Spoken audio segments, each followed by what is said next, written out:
Hey guys. Hey guys, it is Jordana from Pretty Killer Podcast, and I am here with two of a special effects artist and star of The Last Cabin. I have Tagen and Ben. Hi guys. Hi. Hey. Hi. Thank you for having us. It's cool to be here. So happy that you're here. So happy that I got to witness this amazing movie. I'm already gonna start. I already left the letterbox review, 4 stars. Absolutely loved it. I cannot wait till it comes out so I can talk to people about it. But I don't want to jump ahead of myself. You can talk about it now. We've seen it. Right.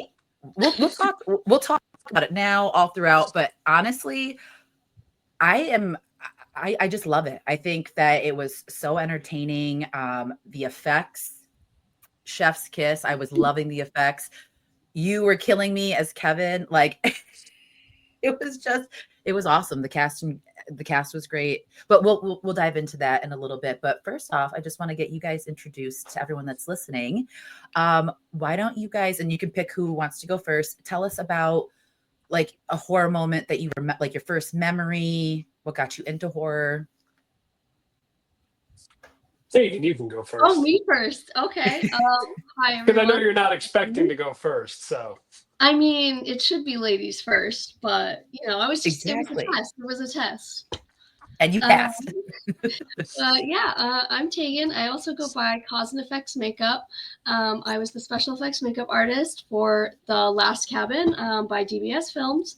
A first The first thing that got me into horror, well, I've always loved Halloween. Yes. Very big in my household. And really what got me into horror, I would have to say, is my dad. We would always just watch any Halloween movies, any like B-rated horror movies he could get his hands on, we would be watching. But Love I that. do remember Resident Evil was like, I guess it's not, like, some people are mixed. Some people say it's horror, some people say it's not. But I'm just I gonna think it is. classify. Yeah, I think it is. So I really liked it, and that was like the first like big movie I watched with him. So that's definitely what jump started it. I love that. I love hearing like parent origin stories, like when they watch movies with their kids. Because my mom was the opposite and just wanted nothing to do with it. And my grandmother would be like, "Are you okay? Like, do you need to go talk to someone?" I'm like, "I'm fine. I'm good." But I love hearing that. But what about you, Ben? What got you into horror? for me, it was when I was a real little kid, I was a pretty bad insomniac. So Mm, I just didn't sleep. I'd stay up all night watching TV. So I was a big fan of Johnny Carson. And at night, USA and all those early cable networks would just show all these scary horror movies, usually B horror movies at 1 to 3 in the morning. So I would just stay up because there was nothing else on mhm. except for news. So I would just watch horror movies. And I never really knew the difference as a kid between any other movie and horror. They were all just movies to me. I Right. just knew I seemed to really like the ones where there was a guy in a mask killing people. It always just kind of made me giggle. I thought it was funny. I didn't know they were supposed to be scary until I was older. Right. I just fell in love with oh, I like this format. I like these idiots dying. This is fun for me. And that was, age 5 or 6 years old. I started to get into them. By the Mhm. time I was 10, I knew, all the big ones. I started to know the lower ones. And then when I got into middle school is when I started to find my clique of horror fans. And I was like, Yes. what do you know about? What I know about this? You know about Evil Dead? Oh, show me Evil Dead. I'll show you this one. You show me this one. We'll show you Sleepaway Camp. And by the time I was in high school, it was just I love wrestling, I love sports, I love horror movies. Mhm. I love that you brought up Sleepaway Camp because I watched Sleepaway Camp at my grandmother's house with my friend, and she like didn't have any good snacks. We'd have to get like pepperoncinis and like sometimes we'd be lucky if there was like Sprite. So we went down to the video store and rented like cool cases, VHS cases, because that's how you picked Yeah. movies back in the day, you know? And we picked Sleepaway Camp and the ending It's funny because happened. that's like the tradition, right? We used to have Yes. a Blockbuster Video, and we would walk to Blockbuster Video. Yep. We would look in the bin to see what was 4 for 20 or what was the cheapest 99-cent rental. It was always horror. And then Yep. we'd walk over to ShopRite, raid the snack aisle, take all the free samples from the deli, and then walk back home with whatever we got. That I feel Yes. like that's the tradition of most horror people is you have to have the ritual for snacks, for what you're going to drink when you get older, Yes. or when you can Mhm. get it, and Yep. then what are you watching? And it all has to go together in a weird way. It's a process, but you're totally right. Like we still do it to like this day. Like my husband and I will, whatever we're watching, we're like, what snacks we're gonna have? Are we drinking wine? Are we having beer? Are we eating an edible? Like, what are we doing? Like, but it's I'm these days of just selecting like roulette of picking because I feel like we know so much about horror movies now, like with the trailers. Like for instance, I don't know if you guys saw the I Know What You Did Last Summer trailer It drop, sure did. Yeah. Absolutely. The right? And I'm moment it like, came out. yes, but like I would have been fine if I didn't see any of the goriness. Like you don't have to sell me. I'm already seated. I don't need to see Yeah.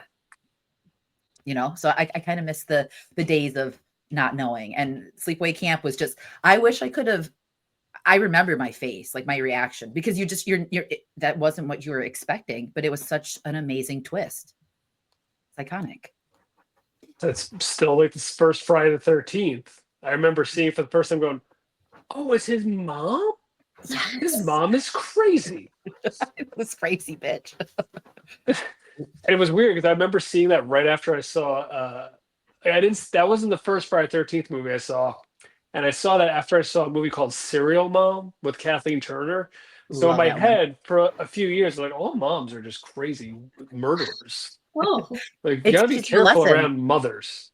Yeah, that's the lesson is don't piss off your mom because you don't And know if then she's gonna there was a Sylvester Stallone movie, Stop or My Mom Will Shoot, and that just kind of clinched it. Like you can't trust a mom; they're insane people. I remember that. Wasn't it like a little old lady that was his mom? Yeah, she was from the Golden Girls. Yes. I remember that movie. That's yeah. crazy. That's a It's blast from not a the good past. movie.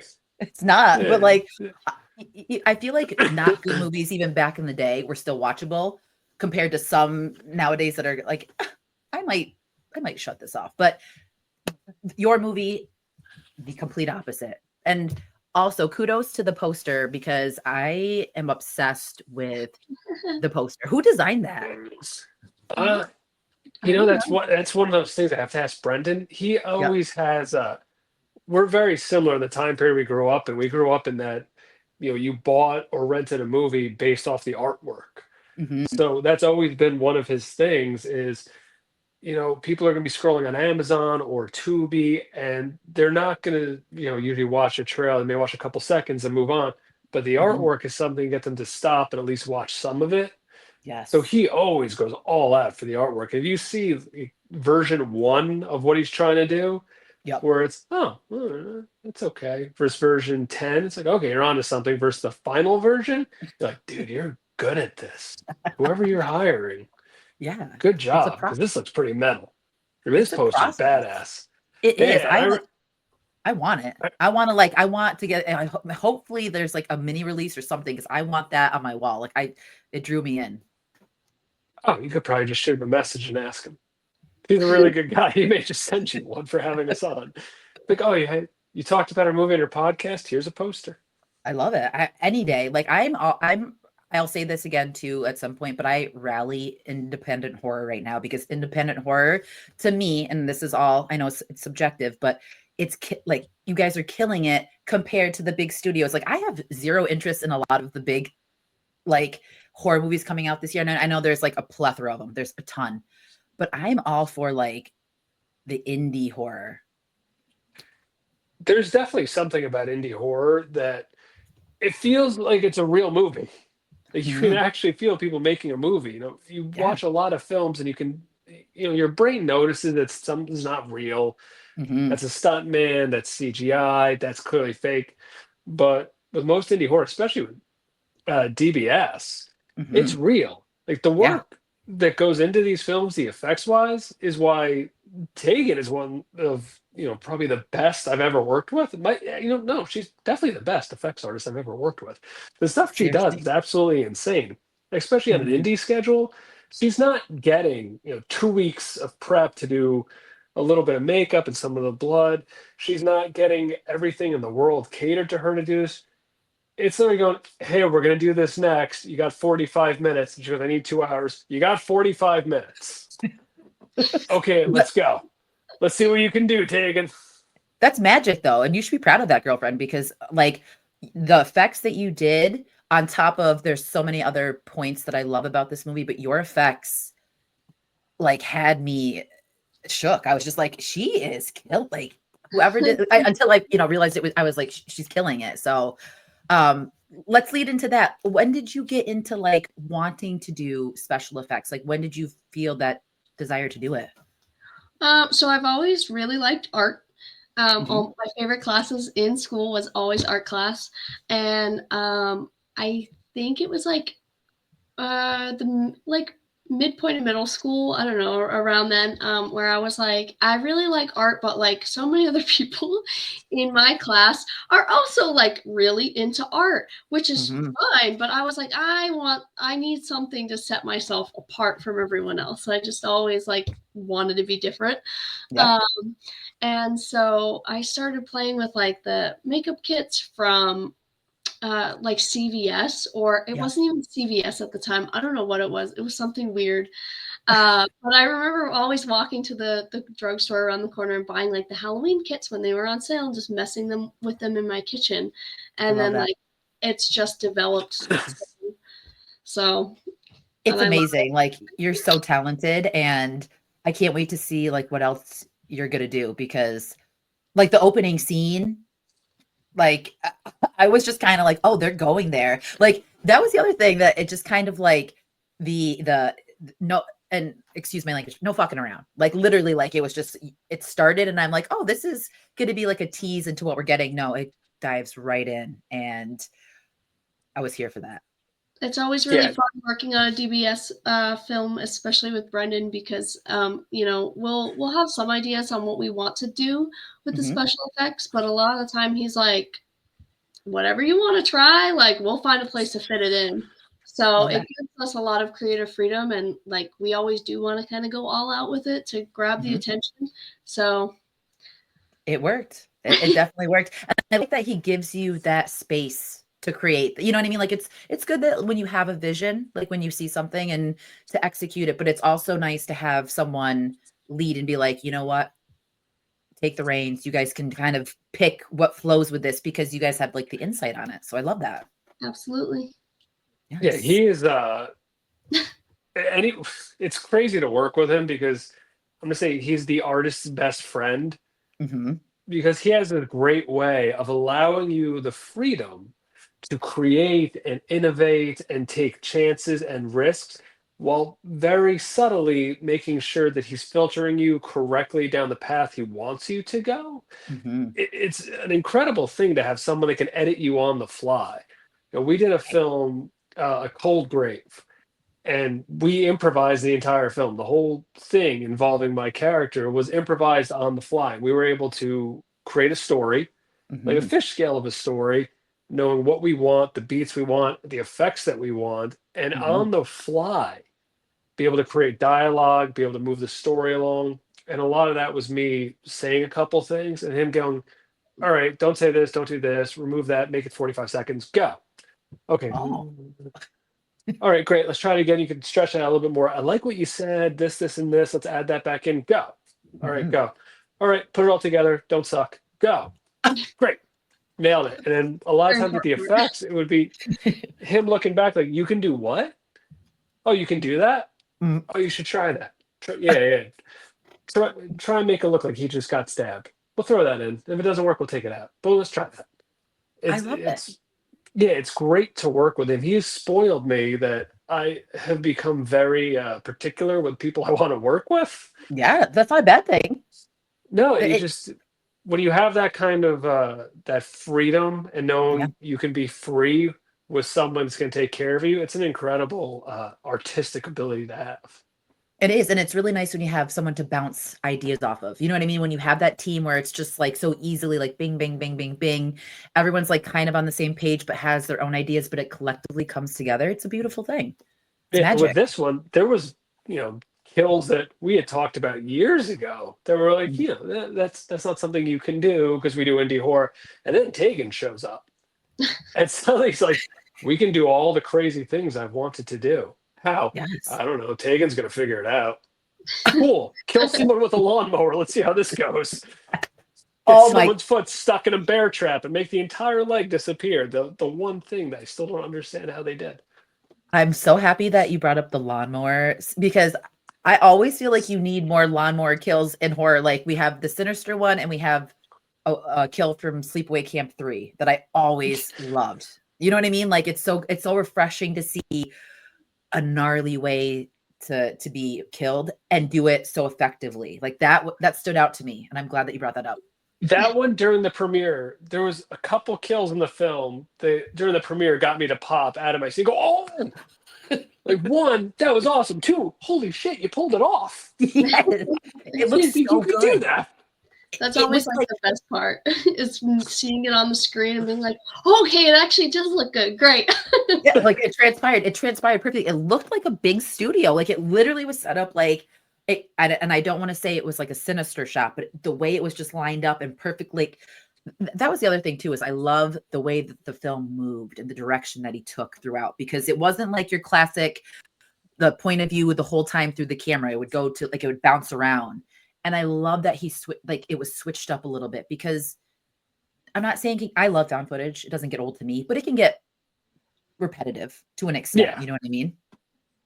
Well, that's one of the That, things I know he wanted to focus on was, he's done with found footage now. He's got one more coming out after this. mhm. But every time he did one, he was like, all right, well, here's what I didn't like about it. And the movie's okay. People liked it, but I would have liked to speed it up. I would have liked to add this in. So he's like an artificial intelligence human, I guess, because he's just constantly learning and breaking down his own work. Mhm. So I know with this one, he's like, I just want to go nonstop. Like, that's all I want. I know the character that Kevin that I played in this film. That again, we didn't rehearse. He rehearsed with everybody else. He goes over the details of everybody else. For me, we worked on creating a character. Yeah. Took some inspiration, Mhm. and he told me my motivation with the other two actors. And basically, the moment I showed up, we had no idea what I was going to do. I love that. No clue. But that's what he wanted. He wanted to be a true wild card. Just go crazy, bring the energy, make sure that we can move this film along, because there's a lot of dialogue here. It's going to get tense. So just don't suck. Yeah. Just do a lot of really fun things, move it along, and then, Yeah. let Tagen do her effects thing, and then we'll move on. And you did fantastic, because I literally put that in a note last night that you just, your energy, the things that you were saying, just your demeanor, it was so needed in that situation, because it was so tense, like panicking. And like for people who haven't seen it, like I don't want to spoil anything, but from the jump, it's like go. You know what I mean? Like it does not ease into it, it just goes. And then when you come in, it kind of gets that little relief of like humor, but I also kind of knew like you were screwed. I'm like, he's definitely gonna get it like very soon. You saw that coming? That was supposed to be like, I had a feeling, and I didn't want you to go so soon. I was like, I need good. Kevin to like be here a little bit longer. So I was hoping like maybe the switch would happen, but I mean, it is what it is. But just know that I was rooting for you. I like to, and slight spoilers. Although if you're listening to this and you're interested in anything, we have to say you're going to watch the movie. So Exactly. here's some spoilers. It's just going to enhance the viewing. Mhm. That was something that I really wanted, was to be the first main death. Like there's the opening prologue, and that doesn't count. Right. I like to be the first one to die in a film, because I I would think want to do that. it's the most intense one. Mhm. When you introduce a character, it's like the Drew Barrymore effect, where Yes. this is the next lead character. He's going to be involved in the movie. Oh no, he's not. That happened fast. And I got the hammer death, which was one of the ones that, again, we've been talking about, that I really wanted. The whole reason I dyed my hair blonde and wore the white shirt was just I knew I was going to get the hammer death. And that was one of the things I said, oh, I bet Tate's going to do something really cool with that. I need to make sure that pops. And my normal hair color, it's dark. I'm like, it'll get lost in there. Yes. And it's funny because we had the premiere for A Cold Grave on like a Saturday, I think. And then we started shooting this one shortly after, maybe like a day or two later. Yeah. And I showed up with a haircut and blonde hair. And the whole reason I did it was just to make sure that blood in my Ric Flair Dusty Rhodes style, popped all over the blonde hair and on the white shirt. Yeah. And it was the whole reason for that was, oh, I want to have that death. I want to have that blood. I want to have that look. I want to make sure that it stands out. And I love the fact that I got to be that first death and that first real big kill. Because again, the prologue, it doesn't, it's great. Doesn't It doesn't count. count. It's the real movie. Yeah, it doesn't count. It Like the doesn't. chainsaw's awesome, but the hammer to the head, where the hammer actually managed to hang Yep. from the giant hole that Tagen put in my head, Yep. was incredible. Like the I was fact that I did that cringing. turn around with a hanger, it was amazing. I was cringing, but I was just like, every time I'm like, fuck yes. Like I was so excited. And like when the chainsaw came out the first time, I was like, oh, they're already starting and they're bringing the chainsaws. I'm like, this is going to be so good. Like no exaggeration. I loved it. I thought it was great. But Every kill just kept getting better and better, and the performances just kept getting more intense and more intense. It's I had the unfortunate pleasure of during the premiere sitting right next to Brendan, the Oh, director. yep. And it's not, you don't want to be in that spot, because if it's a No. bad movie, you want to be able to get up and leave, and you want to be able to Exit. talk shit about it.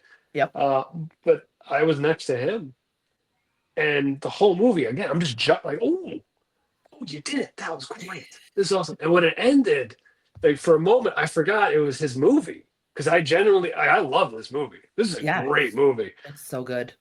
Yeah, and I told him, I was like, this was so good. I forgot you made it, because it was just Well- that momentary lapse, and everyone around me like, "Whoa, we all like this was our thing. We did this. This group of people right here. Yeah. That's crazy. 'Cause that was really good. So good. We're And gonna the make scare- way more money than Snow White."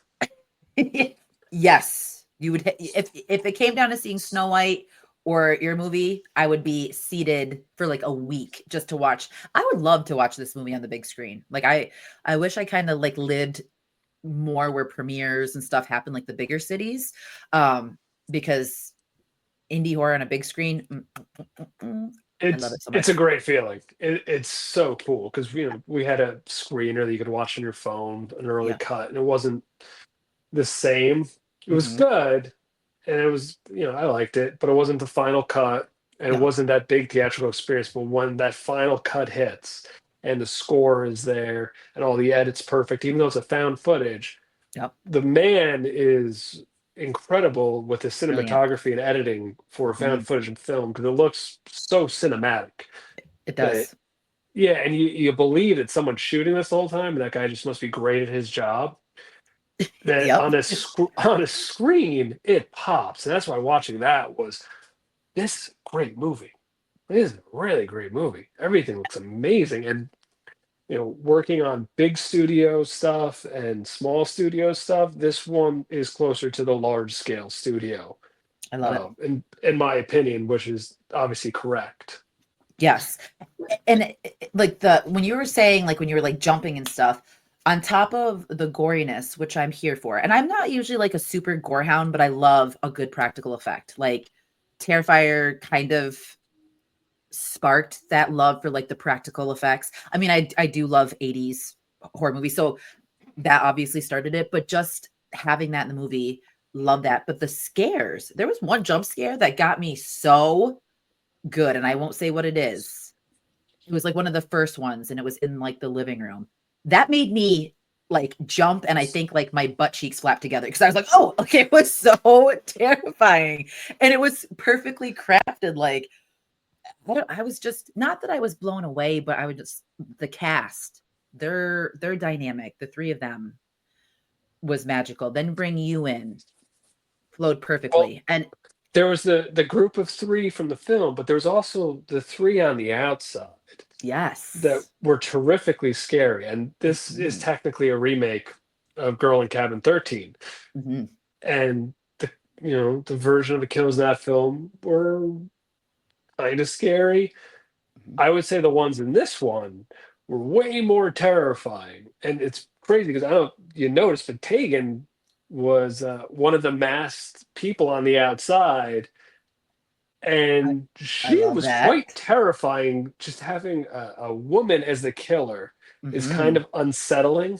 Yeah, of course. And, yes. So if you're curious, she was doing a scene outside performing as a masked killer, and then taking the mask off and running inside to apply special effects, and then running back outside to put the mask back on. Tagen, you're literally living my dream. Like to be a killer and then to go do badass practical effects. Like I want to be you. Like how cool is it to be a killer? It honestly, it was like living a dream, because the one thing I had always said was like, I would love to be like a masked killer in any movie, and I got to do it. So Bucket list, check. I mean, fantastic. That's like, I want to be a final girl.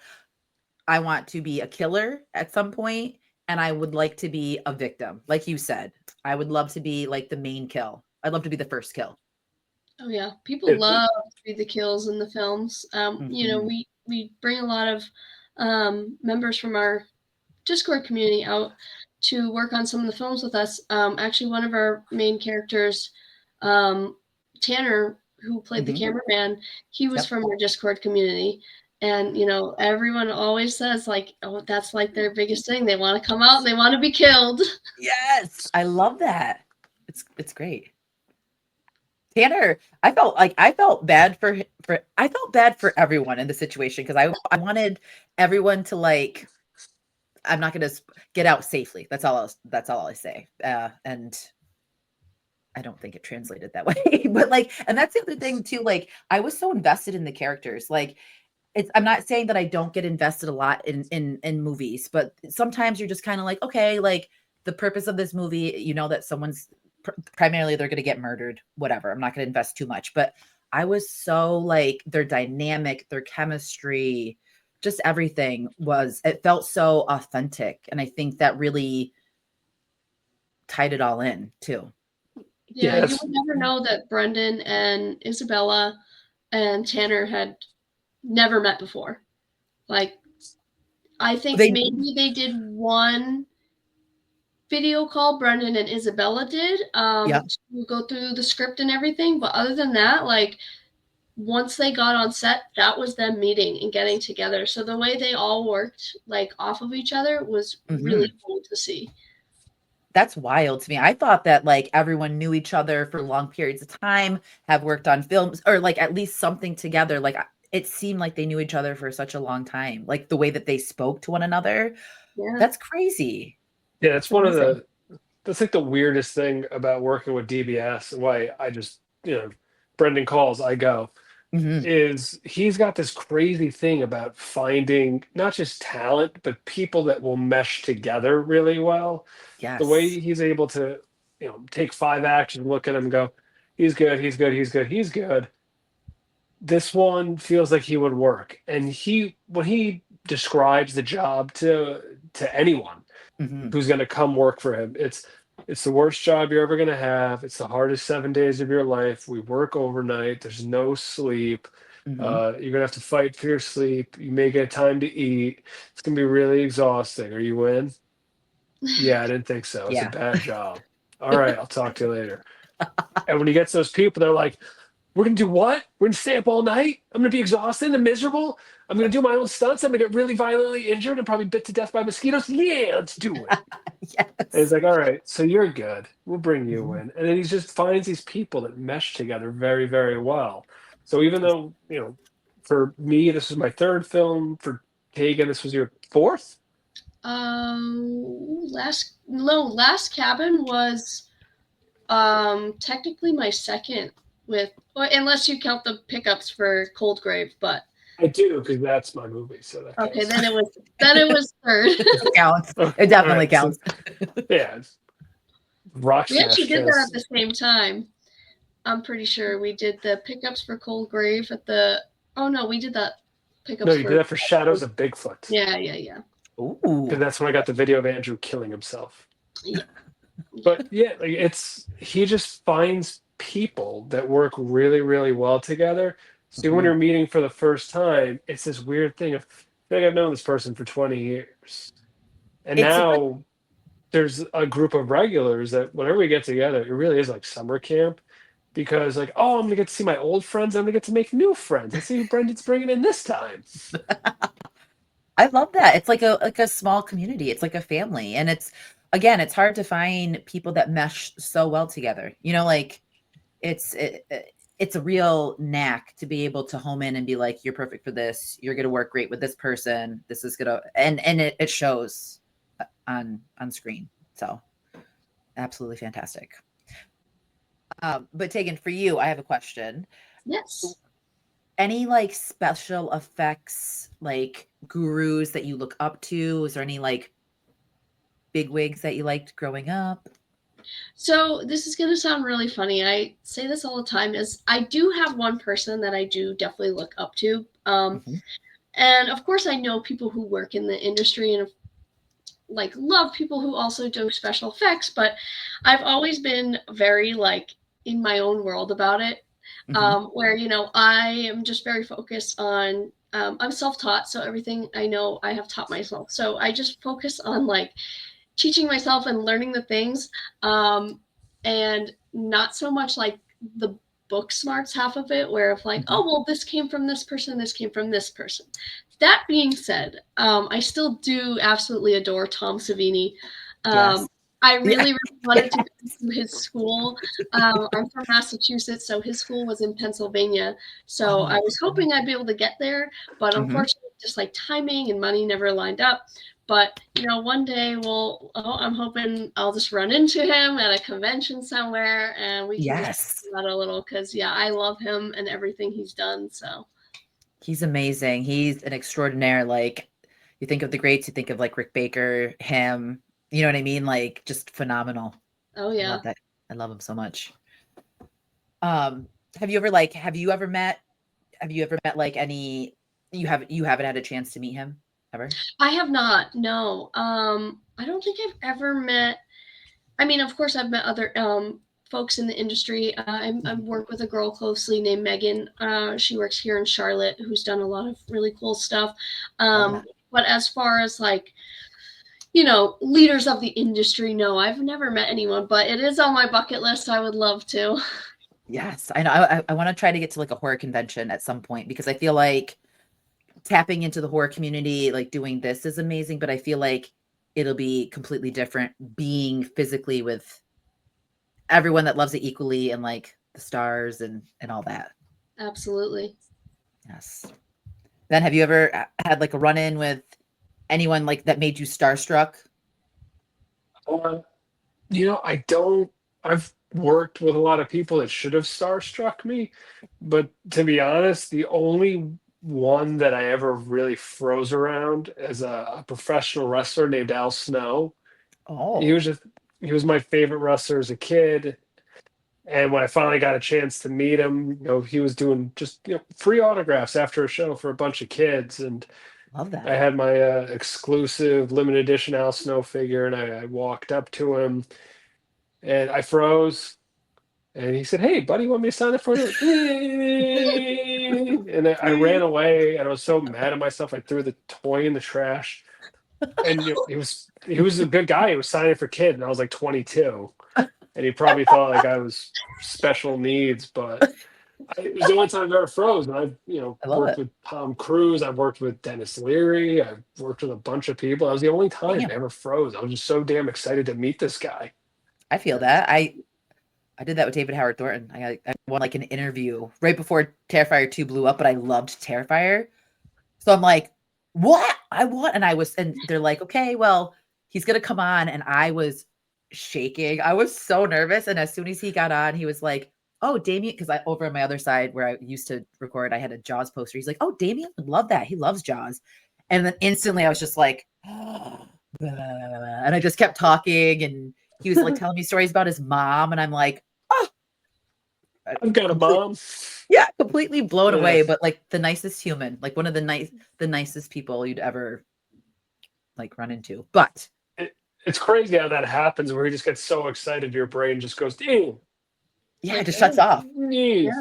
Yeah, I'm not gonna have any sort of function. I won't be able to speak. Like you said, they'll probably think that we're special needs. Like, man. yes. But so we're talking all this positive about the movie. Did you guys have any like negative run-ins, like hold ups with like filming? Any problems? Let us know. Oh yeah. This one in particular, Last That's Cabin. so fast.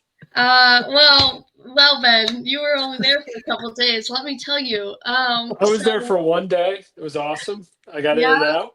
Well, we came off of a convention, and I don't know what was going around the convention, but everyone on set, Brendan, Dylan, our first AD, and myself, all ended up sick. Brendan and Dylan were by far way more sick than I was. I think I was able to hold out till the very end before I got like, okay, I can't function anymore. But they were down very bad. So, we were trying to go through all the normal bumps in the road that we run into on typical film sets, while also half of a brain cell functioning the whole time. It was very interesting, but we got it done. And that's why we were so excited to see it all come together, because we're like, wow, for being sick too, like this looks so much better than we thought it was going to be. Not to like blow your guys' head up anymore, because I know I'm like inflating it, and it's fantastic because you guys are great, but like that makes it even more amazing that you guys were like, because I know that the sick brain, when you just cannot even like say your name, you can't even like do anything but just exist. I hate that type of sick. That's crazy. And then you couldn't get the proper rest either, because like Ben said, we always film overnight, so it's basically the second the sun goes down, almost until the sun is coming up, we're up and we're filming and we're just going. You can't stop, because if you stop, everyone gets tired, the energy goes down, and then like you're set back for the next day. So, all this overnight filming, and then you go to bed and you only have maybe 4 or 5 hours to sleep before we have to get up and start prepping for the stuff for the next day. Oh my God. Oh, I wouldn't wish it upon my worst enemies, but we got it done. I can feel like your tiredness. Like I've had those days where you're just like constantly from the crack of dawn until like 11, 12, whatever, even pushing 1. And you still have to function like an adult. And it hurts to think about that. It does. It's the worst feeling. What about you, Ben? Any hiccups other than illness? Well, the funny thing is the convention was the Cold Grave premiere. So I didn't tell anyone. I got wildly sick. I was in the emergency room less than 24 hours before I was filming. I didn't want to tell anyone because I was like, I'm just going to get through this. I'll be fine. I can suck it up for a night. I'll be okay. And then when I got there, which was crazy because, my son at the time was like 1 or 2 years old. So I was still on, dad duty hardcore. And my wife was working like one of her 3 jobs. So Kellen actually came and picked me up, drove me 3 hours to the set. We got there right before it got dark. I was on a bunch of those, like not painkillers, but things for whenever you're sick to make you a little loopy and feel great. So for a 3-hour drive, we talked about everything but the movie for 2 hours and 55 minutes. The last 5 minutes, I said, maybe I should look at the script and see what we're doing. So for the last 5 minutes, I looked at it. We rolled up in my DBS tradition. I ruined the shot that they were doing immediately. Walked right over the shot and started talking, screwed it up because that's just what I do. But on the inside, I was probably running 101-degree fever, trying to fight mucus back, and just focus on. I can do this. I can do it. I've been sicker. I've been worse. I can get through this. And it's weird because looking back, the only thing I really criticized myself is I wish I had more energy. Yeah. And it's crazy that everyone who's seen it goes, I love the energy you brought. I'm like, yeah, it should have been more. But at the same time, I may have not had it that day. Which is a weird thing when you see a movie and you're like, why wasn't that? I feel like he could have done more. And like, I agree. I probably could have done more had I not, been running out of fluid so heavily. Right. But like also too, it like I feel like it kind of like propels you, like when you're in that like catatonic state of just like you don't know what to do. It either prompts you to excel or it prompts you to just lay down and sleep for Well, 14 hours. I have this weird method where whenever I build a character, I find the voice, and for Kevin was one of the rare times I kind of use my own voice. Hmm. I almost never do that, but I felt like I know this guy. This was me in my 20s. I know this. He's a I know terrible you all too person. well. I hate everything about him. It's me at 22.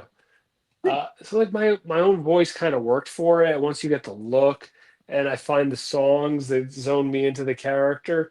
And Hmm. once all that hits, I was really sick. Kevin wasn't. So anytime you snap into that character, he's fine. Yeah. And then as soon as you're out of that character, I need an emergency and a nap, and then you go back in the character, and he's good to go. He's ready to go.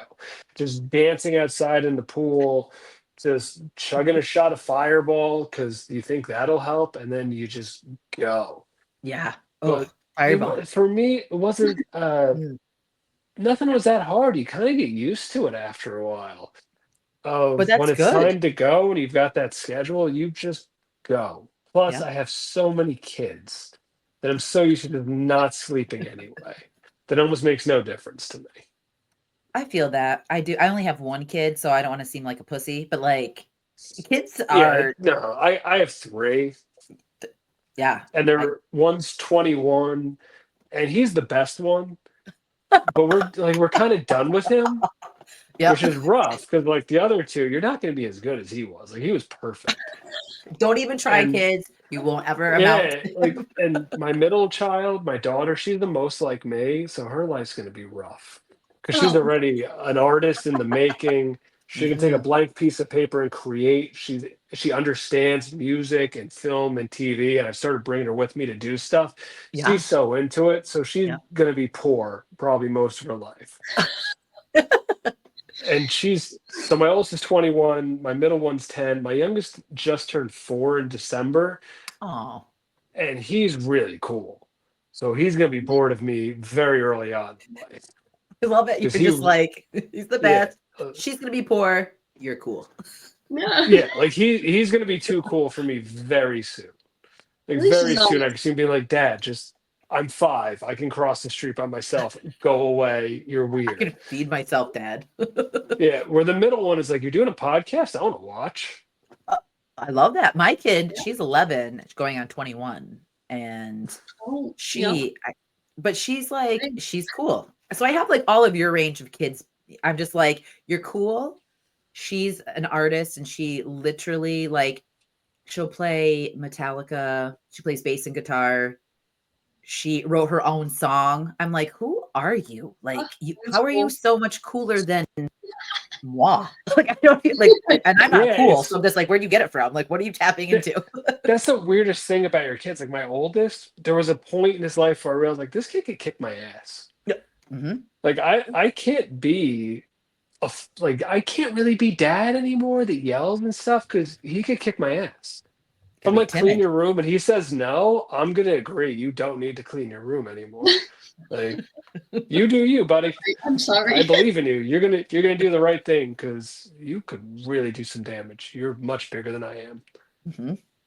Yes. And that's And the same with then my kid too. She's taller than her grandmother. Like my husband's mom. I'm like, and she's almost as tall as me. It's just crazy. It's just crazy to even like think about our spawn, like what we created. yeah, because they're all kind of like you, but at the Yes. same time they're different to the point where like, I have to put some effort into understanding you. Except for my middle one, I completely get her, and that's probably a problem. Um, I love but it. I think one day she'll probably get into entertainment. I'll be begging her for a job, so I'm gonna be nice to her.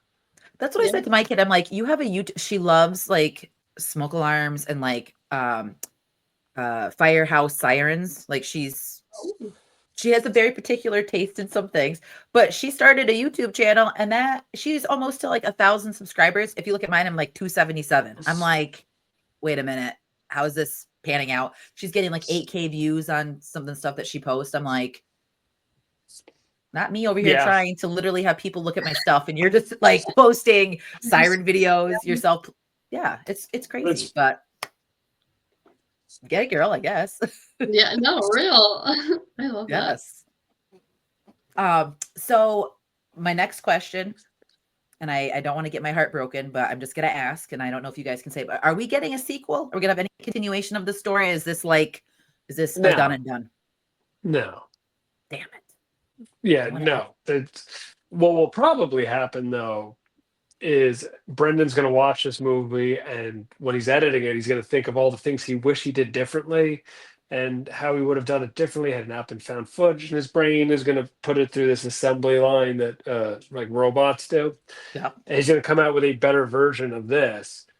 Because this is actually a remake of a movie called A Girl in Cabin 13, Yes. which That's was my favorite DBS film, which is insane because I love that movie hmm before I knew DBS. I found it on Tubi Oh and I wow. started watching, like, this is great. I love everything about this movie. And then a few weeks later, I auditioned for Forced Death. hmm And one of the things he's like, yeah, Carol and Time 13. I'm like, oh, I just watched that. I love that movie. I want to work with you. And then at the same time, I auditioned for something else where I got to work with the star of that movie, hmm Stuart Maxheimer, which we've worked at like 5 times now. And it was very odd how it all came full circle. But Yeah. this is a remake of that, which is nothing like that, except for the fact there is a cabin and the same mask on the serial killer. Aside from that, it's completely different. So what'll Okay. probably happen is the last cabin will get another remake with a different title called like the Final Girl Cabin, the Final Cabin 13. It'll have another title like See, I that. Okay. would love to bring my clown character was oh so lovingly named Mudflaps on set. So, I would love for Mudflaps to have a second shot at coming back and doing some crazy Well, things. no, So, the character will probably I come am back. Like I am Mudflaps will for show up that. again. It just won't be a sequel. It'll just be like Roger exists in multi ways. this is Mudflaps will true. exist in something else. I Oh And my just he remakes like Murder House for the 5th time. I am totally when I do like my favorite slash because I like to do like compilations. I'm putting mud flaps in there. I'm going to put a picture of you yes. and I'm shouting you out because I, honestly, like the killers in this movie were so menacing. Like the masks were so creepy. And one of my favorite shots, though, and I again spoiler. I know it's but bear with me. Is the scene where the girl is tapping on the back door, Oh but yeah. she's Oh, dead. Yup. That shot, I was just like, this is like to me, it's brutal. Like it's just such a nasty thing to do, but I loved it so it was much. I just awesome. That was yes, it so was fun such to a do. amazing touch. And shout It's out to funny because Cashmere because, she was just hanging in while Kellen and I held her up against the glass. So she was all in for that too. I love it. It worked perfectly because she truly looked dead. I was like, this is it just conveyed so perfectly on screen. I loved it so much. So Mud Flaps is a favorite in my book.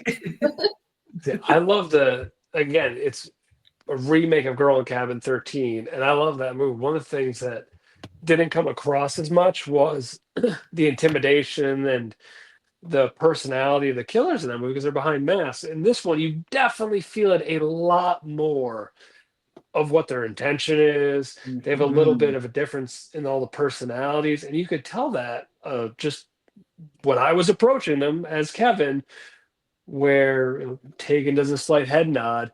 Yep, That's wildly unsettling. it One of them is. takes a step forward, and the other one just puffs his chest out. And all three of them did something completely different that were very tiny, but was just Mhm. enough to make him go, "Oh, there's three different people." All right, there's Ex something really unnerving that these guys all got together because it they're not even as uniform as they were. Like, okay, this is all right. I guess I'm gonna yep. talk some shit to them now and hope this turns out well. And I love the confidence because you're just like, "Hey, guys, like, get out of here." And then it was like, "Oh, wait a minute, buddy. You get out of here." I really thought that would work. My goal as an actor was to convince them to leave. But that would have been me, like, who avidly watches horror, and I'm like, follow the rules of beat and that's the other thing too that I loved about this movie is a lot of people in situations use their head. It wasn't like when those movies where you watch it and you're like, "Why would they do that?" And you get so angry, kinda, like, takes you out of it. The way that people thought in this movie too, I appreciate, like Hope in the car and when with the guy and she's like, "You're going too slow." And then she just, he's acting weird and she stabs him. I'm glad that she did that because in some movies you would have just, seen her oh She would have done the pull on the no. door. Yeah, trying to Please get out. stop. Yeah. But her doing that, I was like, I like how they're putting sensible situations and sensible ways that people react because it made it more realistic. I think that's what added the little touches. And then to your point, Ben, when you're talking about Tagen doing the head turn, that's what scared the shit out of me about Michael Myers. When I watched Halloween when I was younger, was after he kills what's his name in the kitchen and he does his little the head tilt. Oh, it's unsettling. It's terrifying. I love it. Yeah, it's just that hint of a personality, so you remember, oh, it's a real person. Yeah, it's not a Mhm. machine. It's not a Yeah, it creature. makes it weirder now. Like there's a mask, so I can't see you, but oh, that's a person. Yes.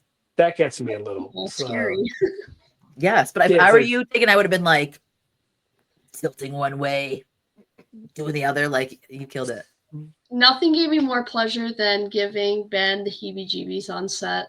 And I got the great opportunity to do so at the convention right before set as well because the killer clown. Yeah. yeah, we were dressed as killer clowns and he was very uncomfortable with it. So that's I don't like clowns. Clowns are not my favorite. I dislike them a great deal. The scarier the clown, the less I'm scared of it. Like a regular, happy, normal clown terrifies me.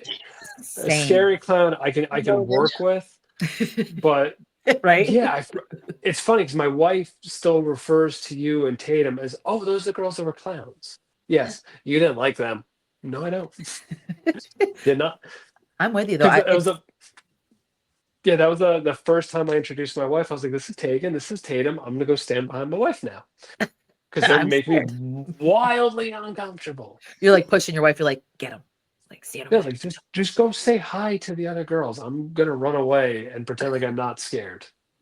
I'm terrified of like normal clowns. I know that sounds, but like Art the Clown, See, it's I love him. a Like Art the killer Clown is my new clown. favorite.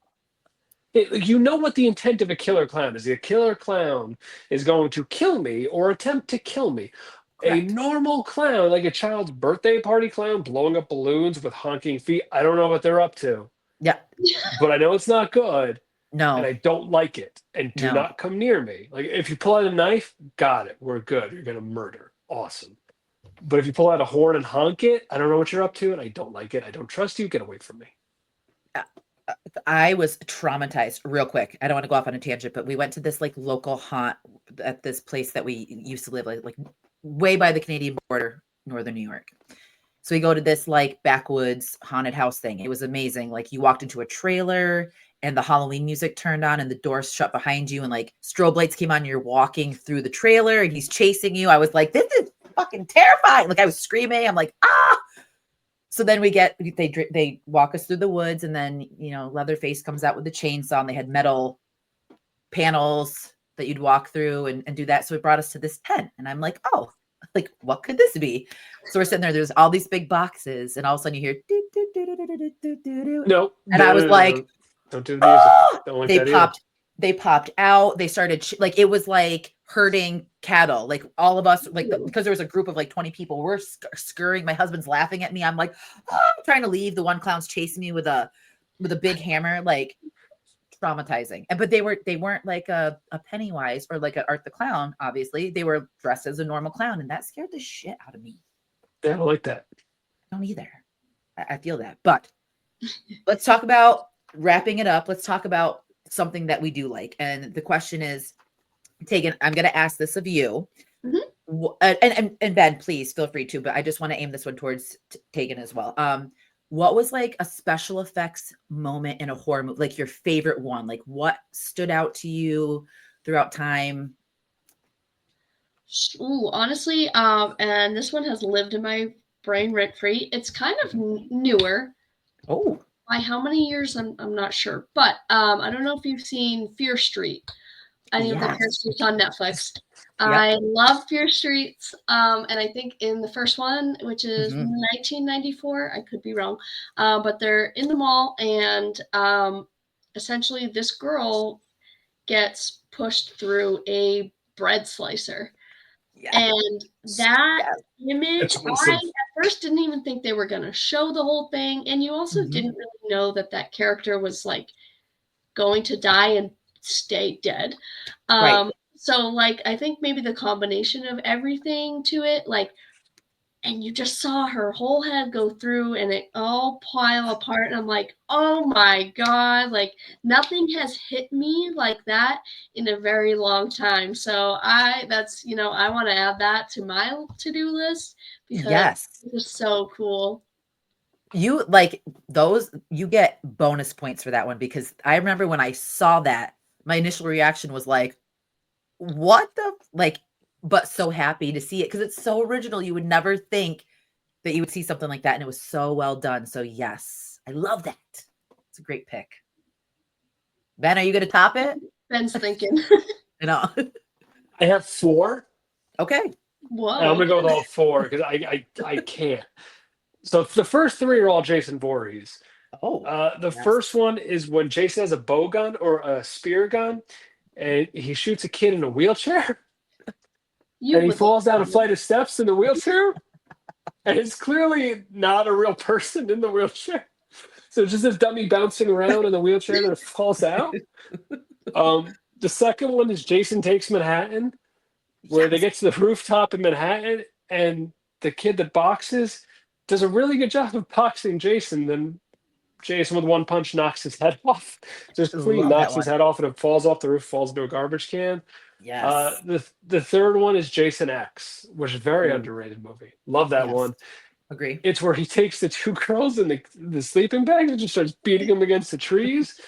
I choked on popcorn. I was laughing so hard in the theater, and I stood up and gave it a standing ovation. Hell yeah. The fourth one is not a kill, but it's the post-kill. One of my favorite movies that no one has seen is a film by Mike Mendez called Killers or Real Killers. It's on YouTube. It's my favorite horror movie. Noted. But the movie ends and he walks outside after going through the most traumatic, horrific events. And I'll not spoil it. Anyone's listening, you got to watch this movie. It's the craziest thing. I love it. After everything he goes through, he gets outside. As if things couldn't get worse, he's out of cigarettes. And he goes to look in the cigarettes. Oh, no. There's nothing there. And he does a deadpan looking at the camera, addressed to the audience, and just says, oh, fuck. And it just goes to credits. And it's my favorite moments. I think it's the most badass thing. This guy just survived zombies and murdering families and the craziest things you'll ever see. Yeah. But what broke him is just being out of cigarettes. Hey, some people got their vices, and that's the most important. Yeah, like 16 years old. That's still my Citizen Kane of horror. I'll have to check that out because I don't think I've heard of that. But if it's on YouTube, I am. No one saw it. Nobody saw this movie. We found it in a 5 for 20 bin at Hollywood Video. Hell yes. Okay. And it's one of those things I watch it and like, how did this not become The Matrix? This is the greatest thing I've ever seen. Like, how does this happen? And it's one of those weird things where some movies, they just get missed. They do. And I feel like it's the time. Do you know what I mean? Like, I think that if it were in a different time, released like now, when it's so easily accessible to like make movies and have everything there for you, I think there'd be some bangers that we had no clue about. I think it was like 20 years ahead of its time. Definitely. I'm excited. I'm going to add that to my list, but I'm going to add one. I know I'm asking you guys, but I just want to, did you guys like Late Night with the Devil? Oh yeah. Yeah. I love Gus's scene with the worms. I think that practical effect, like that whole, because I loved Gus and I wanted nothing bad to happen to him. And when that happened and I was like, oh, it's just a dream. It's not real. Then, everything else that happened, but I loved the way it kind of reminded me of like The Thing-ish, but without an alien, it's just like worms. Yeah. I really like that film too. That was such a good one. I love that. That was one of my favorite films. That was it's funny that the whole way I even got into DBS was the shapeshifter movie Forest of Death, where I auditioned for the 2 lead roles and it was terrible and he didn't cast me, and there's another character, the Crazy Ralph character, and I sent him an email apologizing for my terrible audition, asking if I could audition for that character because I knew him from the Jason movies and I loved The Thing and blah blah blah, and Brendan just wrote back, go for it. So I gave another audition, and then during the callback all we did was talk about The Thing and Kurt Russell. Oh, hell yeah. I mean, how can you And not? yeah, I'm pretty sure that's what actually got me the role. It got me into the film was just, you like Kurt Russell? I love Kurt Russell. You love The Thing? I like The Thing. It was Yeah, just one of those from like that moment on. It was, easy you know, peasy. yeah. I love that. Well, you guys, I will say I had a lot of fun chatting with you. I wish we could chat longer. Maybe we can like reconnect down the road. And like now, but also too, can you let everyone know where to find you guys, the information on the movie? Just hit us with all the info where we can find all you guys. Ben, you going Taken, you first? can go. Oh, okay. Oh, I go okay. No, no, Taken, you can go. Well, you can find me at Cause and Effects Makeup on all of the things. Make it easy. Oh And yeah. then Last Cabin, you should be expecting it to come out April 29th. All the information for it is going to be released mostly through DBS Films. Of course, myself, Ben, and everyone who's worked on it will be sharing, but at DBS Films is the streamlined place where you can find it.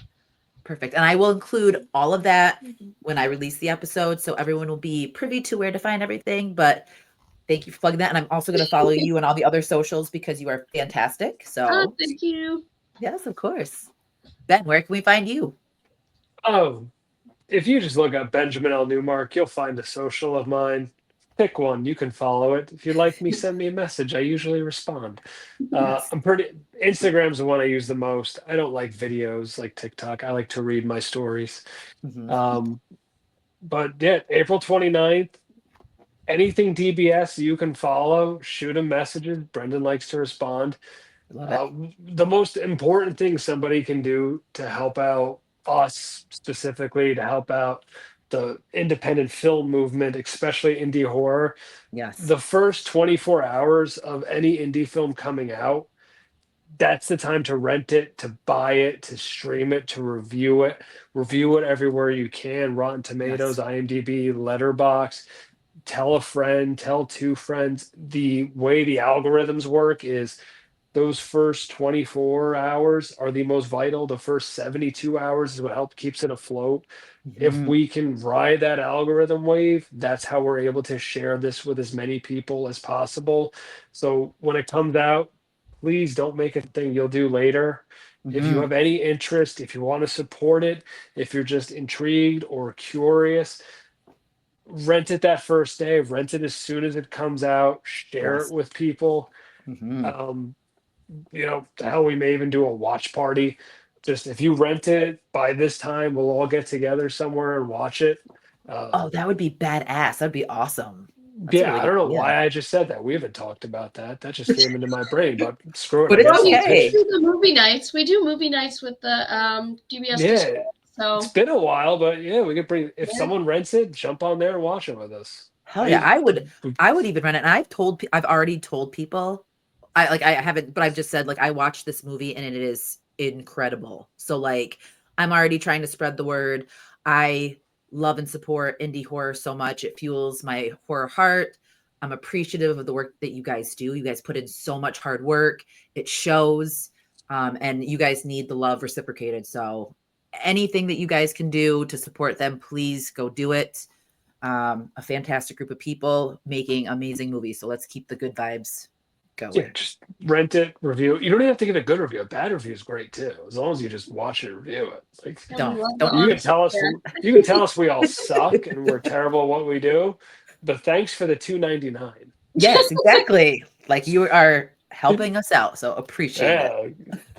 Yeah, as long as you're paying, you can hate us as much as you want. You can tell me personally how much you hate me. I'm cool with it as long as you took the time to watch it and review it. Yeah, it's entertainment to him. It's just like it's another day. But Yeah, I'm I, cool with I it. have I have a feeling that it won't be negative because I know people who will appreciate this for what you guys have done, the practical effects, the camaraderie with the characters, the gore, just all of it. So I'm very hopeful and positive that this is going to be a great release. So, We You look forward to it. yes. Well, thank you guys for hanging with me and chatting horror. Thank you to everyone having listening. us. Yes. And to everyone, please take care of yourselves, drink water, and be kind. And good night, guys.